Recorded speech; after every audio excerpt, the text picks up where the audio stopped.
To be honest, I used to believe that I was the one with the most strength in this marriage. As it happens, I may have been the issue from the beginning. I'm 31 years old, my name is Alyssa, and I'm not proud of what I'm going to tell you. To be honest, though I didn't see it that way at the time, I believed that I was justified, and that he was the one displaying weakness. That collision was the beginning of it all.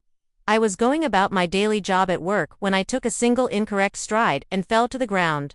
Boom, I simultaneously twisted my leg and my back.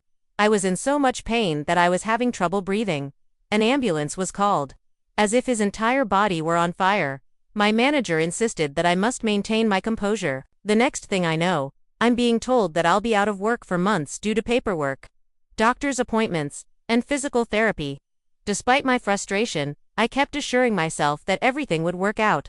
I even recall saying the same thing to Tyler, my husband. He responded, "We'll get through this together," and squeezed my hand. I needed to believe him, so I did. Yes, Tyler's job is difficult. He is 34 years old and works in construction. I'll grant him that. But he has always been a guy who keeps grinding his teeth and keeps his head down. I assumed he could tolerate a little more pressure because he never complained. After all, we had been splitting groceries, bills, and everything else 50-50ths for a time. If nothing else, I convinced myself it was fair. But now that I was unemployed, I assumed he would take over for me. I take it we're a team. I told him it was only temporary. He was stable for the first month. Brought me snacks while I sat on the couch binge-watching shows, took care of the rent, and paid the bills. But I became aware of the change by the second month. He began to lose his patience. A few remarks here and there. "You're still sitting on that couch, aren't you?" "I'm sweating from work," he would say. "Another package from Amazon." I ignored it at first, but one evening I lost it when he slammed the front door more forcefully than usual. "For what reason do you act as though I'm accomplishing nothing?" I fired at him. "I'm actually recovering from a wound. Do you think I enjoy spending my days cooped up in this house?" He simply hung up his jacket, took off his boots, and headed straight toward the kitchen without even glancing at me. Even though I was still limping a little, I followed him inside and wasn't going to let it go. "Tyler, don't pretend that you're the only one having difficulties. Every day I suffer, yet you never hear me sobbing about it." He was struck differently by that. 1. He looked at me as if he was assessing me as he slowly turned around. "No, Alyssa, you just whine all the time and don't cry over it." That one hurt, but I wasn't going to give up. "Have a grievance," I sneered. "I apologize. I had no idea that suffering was meant to be a silent sport. I apologize for assuming that I could vent in my own home." He pointed at me as if I were one of the children, saying, "It's not venting, Alyssa. It's non-stop. Each and every day." What I said next is not something I'm proud of. But before I could stop it, it was halfway out. "Maybe I wouldn't have to whine so much if you were man enough to handle it." "Who?" Not a word. His eyes narrowed, as if he didn't even know me, and he simply stood there looking at me. I sensed it immediately, as when you trip and realize it's too late to catch yourself. He simply nodded as if he had finally figured something out, without shouting or throwing anything. He answered, "All right," in a very hushed voice. He passed me, took his keys from the desk, and went away, saying, "All right." They simply left, without a jacket, wallet, or words. My heart pounded in my ears as I sat there for a minute. I didn't even chase him down. I was still partially fixated on the idea that I was correct. I texted him at midnight, "Where are you at?" but got no reply. 1 a.m. by 3 in the morning.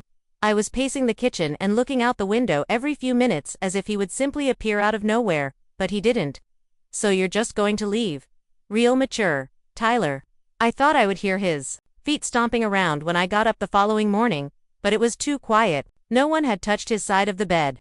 Just me, no missed calls, no texts. "He'll be back," I reminded myself, but something inside of me prevented me from messaging him again. However, that night came and went. "He's just mad. He'll come home after work." Tyler is still absent. I finally gave him a call on the third day, but it went straight to voicemail. Although I didn't want to acknowledge it, I was now beginning to feel a bit panicked. Rather, I called Jason, his brother, in the hopes of getting some information. Despite having my heart in my mouth, I asked casually, "Hey, have you seen Tyler?" Jason wasted no time. I tightened my hold on the phone and said, "Yeah, he's here. Been here since Monday." I was upset, but I remained composed over the phone. Are you serious right now? Yep, he's good though. Said he needs some space. Space from what? Me, I'm his wife. We're supposed to be a team, remember? Jason simply answered, I'll tell him not to. He will just ... I'll tell him. Then it hit me he was finished. All right, well, tell him to call me. I began to feel it toward the end of that week. The groceries didn't replenish on their own. The bills continued. For the first time, I understood Tyler wasn't going to jump in and take care of the rent when it came due. Now it was just me. We'll get through this together. Seated on the same couch, I gazed at the vacant area where he used to place his boots. I had been confined to the same couch for months, constantly complaining about my agony without ever considering his suffering. I chuckled a little, but it was no longer hilarious. I have yet to receive a response from him after 2 weeks. I know why Jason no longer returns my calls. Tyler is finished. He will not return. The crazy part, though, is that I'm still sitting here, hoping that door will open at any moment, as if he would suddenly decide to change his mind. But I know in my heart that he won't, not this time. We'll get through this together, he assured me. But now I'm the only one left. 2 weeks. After weeks, I was beginning to believe he could be permanently gone when I heard the key in the door. I initially believed I was dreaming. I swear my heart skipped 3 beats when I was going through my phone while seated on the couch. Then I heard it once more, the clunk of the deadbolt turning, the jingle of keys, and then the front door creaking slowly. I sat there acting as if I didn't care, as if I wasn't listening, and I didn't immediately get up. On the inside, though, I did care. With a duffel bag slung over his shoulder, Tyler took control. The same weary face, the same trousers, and the same work boots. He gave me a quick glance before turning to face the living room, as if to see if anything had changed. Nothing changed. The couch, me, and the mess remained the same. I said, "Took you long enough," without even raising my eyes from my phone. He slowly put down the duffel bag and then just looked at me. I sensed that he was watching, but I chose not to turn my head to give him the satisfaction. "Are you hungry, or have you already eaten?" I inquired, continuing to scroll, as though we're his homecoming celebration. Instead of responding immediately, he simply opened his suitcase, took out some clothing, and headed for the bedroom. Every stride he took was heavier than the last, and I could hear his boots thudding on the floor. You're probably thinking, "Girl, please keep quiet." Okay, I know that now. However, I was feeling a bit too much of myself at the time. I whispered, "Knew you'd be back," loud enough for him to hear. "They always come back." Thud. He stopped in the middle of his stride, stood there with his shoulders as rigid as a board, and didn't turn around. I smirked as though I had one, but I'm not sure if that was due to pride, ego, or just plain dumbness. He slowly turned around, his eyebrows going up as if he was still in shock at what he had just heard. I pretended to be stupid. "What did you just say?" I tilted my head as if I were innocent and looked up from my phone. I said, "Welcome back." He stepped in my direction and said, "No, you didn't. Say it again, Alyssa." You see, most people would stop talking at this point, but I didn't. Not at all. I reclined on the couch as if I were in control of the entire situation. "I knew you'd be back," I added, even tilting my head in that way ladies do when they're being very nasty. He seemed to be mentally counting to 10 as he blinked slowly. His tone was calm when he eventually spoke. "You think this is funny, huh?" "A little," I said with a shrug. I even laughed, which I'll admit was completely unnecessary, but I felt like I had him. "I mean, you stormed out like you were making some big statement, but look who's back. Told you they always come back." "Yes, I did." He gave himself a nod as if he had just received all the necessary validation. "Yeah, I see it now," he said, pointing directly at me. "You're not sorry." That completely removed the smirk from my face. "What are you talking about? I literally just welcomed you home." His lips were squeezed together as he shook his head. He gestured to his chest, as if I should feel foolish for giving you another chance, saying, "No, you didn't. You tried to make me feel stupid for coming back." I gave an eye roll. "You're being dramatic, Tyler." After saying all of that, he chuckled, but not really. It was a tired, hollow laugh that said, "I'm so over this." "You're right, you made it obvious. No one needed to mention it." He looked from me to the duffel bag on the ground and back again. "Do you truly believe that I returned to get you?" That one struck more forcefully than I anticipated. "Why else would you be here, I guess?" "The children, Alyssa." He said it as if it were so clear. They requested that I return home. They don't understand Daddy's absence. Do you believe I'm here to help? That one hurt, to be honest, but I wasn't going to let him see me perspire. No, I'm here for them. Well, I continued in that phony voice, as if I still didn't care, I'm sure they'll be happy to see you. So what? You're back for real, or will you pull the runaway act the next time someone hurts your feelings? That was the answer. He slightly raised his voice, but it wasn't yelling, rather. It was that hard. I'm about to be done with you, voice that said, see, this is why I left, Alyssa. He stepped closer, staring me in the face, and said, you act like you're untouchable. Like you can say whatever you want, do whatever you want, and I'm supposed to just take it. I'm not here to be your punching bag, though, so let me clarify. I'm not here to show you who I am. You'll be sitting on this couch by yourself once more until you behave properly. My heart was thumping in my chest as I gazed at him. That voice in my head kept telling me that I should have said something, perhaps even apologized. Please, you'll be back, I said instead. I don't know what I was expecting, but I didn't think he would just grab his duffel bag and go right to the door? No hesitation, no second look, no pause. Really, Tyler? I got up and followed him, partially hobbling. So you're simply going to depart once more? Very mature. He simply opened the door, stepped outside, and closed it behind him without even looking back. I stood in the center of the living room, if I looked at it long enough.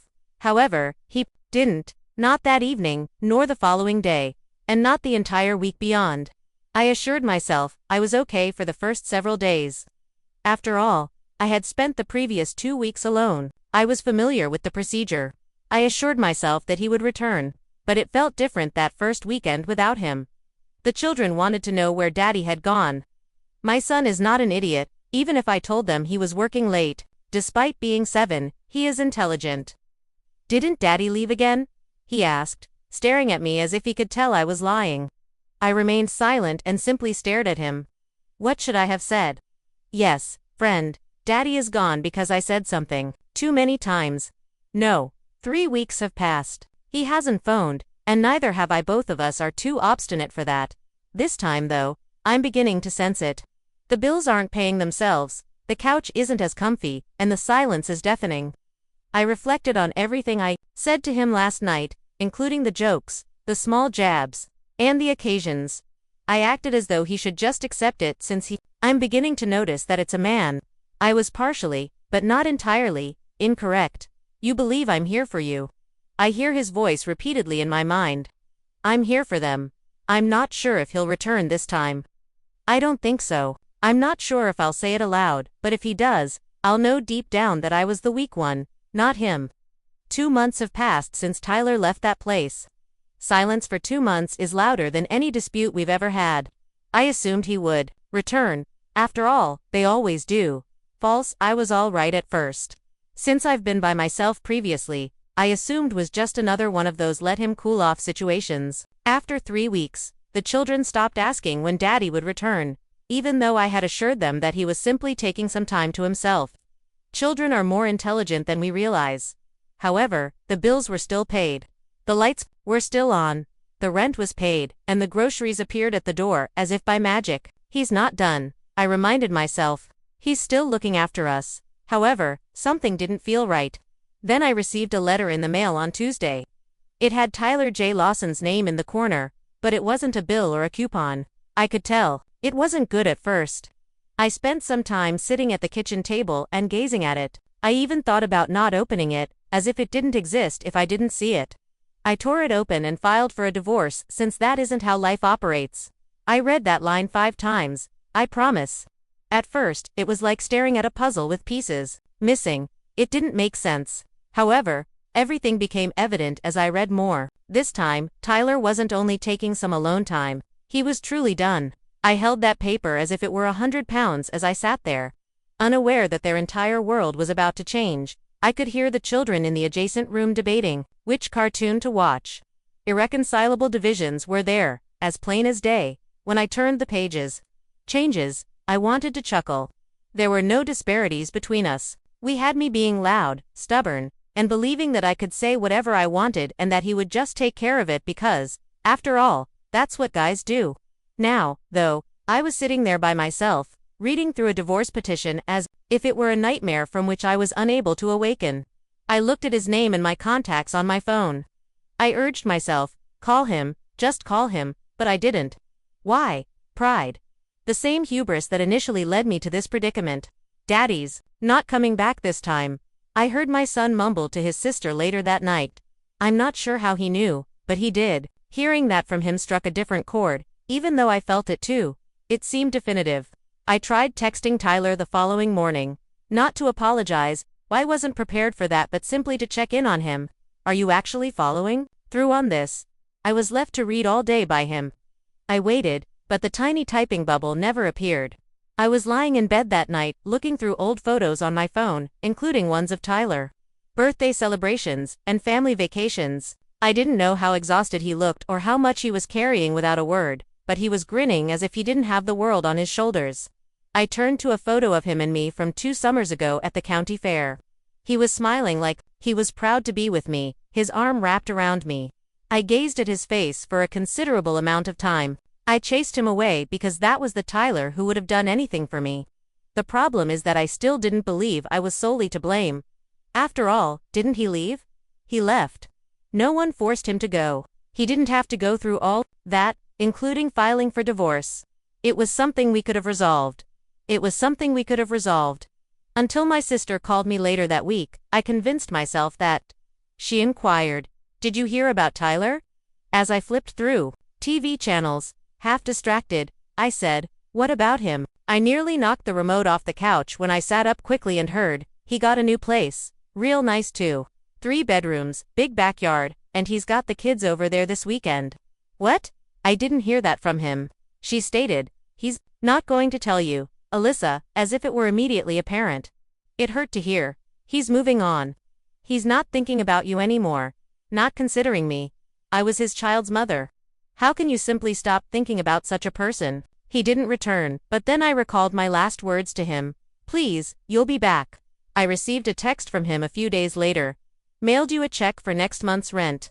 The kids are with me this weekend. Let me know if they need anything." That was the only thing I saw for so long that I could still see it when I closed my eyes. No hey or how are you. No we should talk. No I miss you. Just work. Pure and simple business. I nearly sent him a sarcastic text in response, like, "Well, thanks for doing the bare minimum," but I refrained.